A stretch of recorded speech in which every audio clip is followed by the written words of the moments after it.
The correlation between conscientiousness and grades is about 0.4. It's about 16% of the variance. It's the second best predictor of university grades after intelligence, and we'll talk about intelligence during this course too. Intelligence is actually a relatively straightforward concept. I don't think I'll get into it today, but conscientious people, their industriousness and their orderliness makes them schedule their time, so they make efficient use of their time. They use schedules and that sort of thing.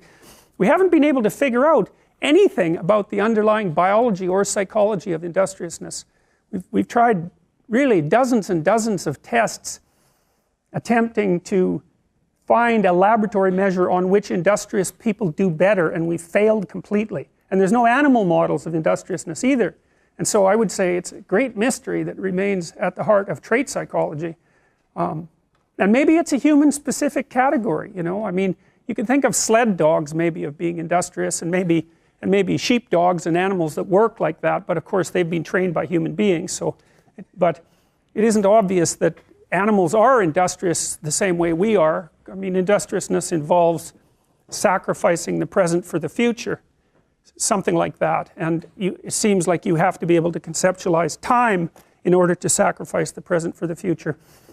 One of the things that I would recommend that you do as students in this course, and maybe in every course, speaking of industriousness, is come up with a plan of attack for the course and use a scheduler. You know, if you treat your university career like a full-time job, you're much more likely to succeed. And if you keep up on the readings and you keep up on the essays and all of that, then you're much less likely as well to fall into despair when you get too far behind.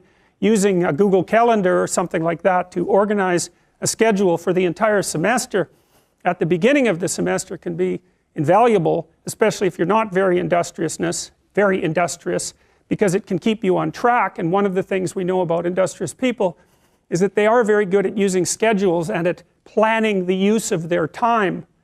And so I would like to say that you should all be smarter, but I don't know how you could be smarter.